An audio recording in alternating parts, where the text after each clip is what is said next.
Assalamualaikum warahmatullahi wabarakatuh. Kembali lagi di channel RRI TV dalam acara Tahu Ndak Sana, acara informatif, edukatif dan menghibur.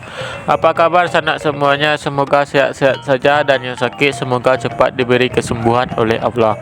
Amin amin ya rabbal alamin. Oke, kali ini kita akan bahas nama-nama suku atau marga di Minang. Sebelumnya buat sana yang belum subscribe lah dulu biar dapat update terbaru tentang channel ini. Oke, kita langsung saja bahas topik. Minangkabau bukan hanya sebagai suku bangsa saja, namun juga termasuk sebagai budaya dan juga tradisi. Minangkabau juga memiliki sejumlah suku-suku yang berkembang di dalamnya. Suku-suku tersebut berkembang di tengah alam Minangkabau dari zaman dahulu hingga saat ini. Pada zaman dahulu, di Minangkabau hanya mempunyai 4 suku dari 2 lareh atau laras.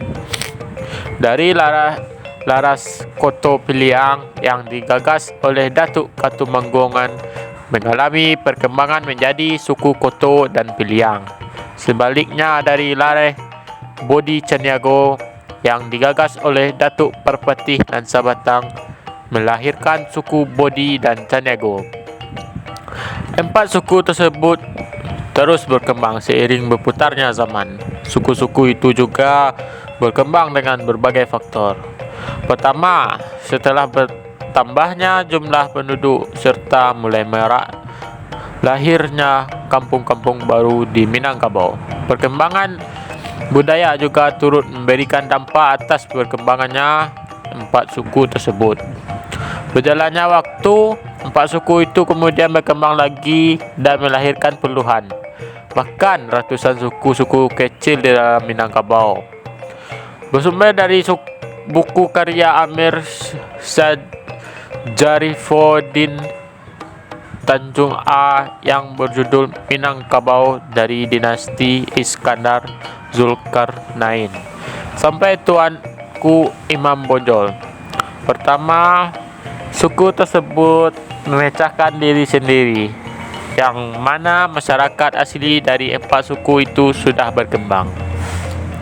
Alasan yang kedua adalah hilang dengan sendirinya suatu suku yang disebabkan tidak adanya warga yang melanjutkan garis keturunan suku-suku tersebut. Bahkan ada suku yang lenyap dari suatu wilayah atau negari. Kemudian yang ketiga, berpindahan penduduk yang membuat masuknya masyarakat dari daerah lain sekaligus munculkan suku yang baru. Selanjutnya yang keempat, tuntunan sosial.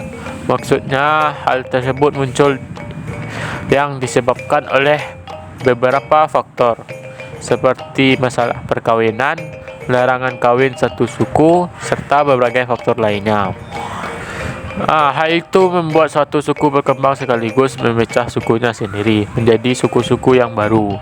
4 suku yang menjadi representasi dari Minangkabau itu masing-masing mempunyai suku-suku baru di dalamnya. Ini termasuk juga perpecahan suku dari yang 4 itu. Mulai dari Koto, suku ini memiliki banyak pemecahan suku kecil. Di antara yang dikenal luas adalah Koto Kaciak, Koto Rumah Kadang, hingga Koto Baru. Suku Piliang juga memecah dirinya menjadi suku kecil lain seperti Piliang Guci, Piliang Laweh, Piliang Dalam, sampai Piliang Godang. Sebaliknya, campuran antara suku Koto dengan Piliang pun juga melahirkan suku lain. Sebut saja Tanjung, Sukumbang, Melayu, Panai, Bendang, hingga Jambak. Suku Bodi juga serupa dengan 2 suku di atas. Suku ini melahirkan suku Bodi Batino, Bodi Jantan, dan lain sebagainya.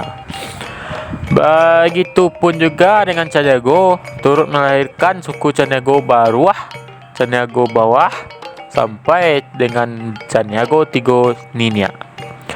Belum sampai di situ, gabungan antara suku Bodi dan Caniago turut juga memunculkan suku lain seperti suku Panyalai, Sipanjang, Lubuk Batang, dan lain sebagainya.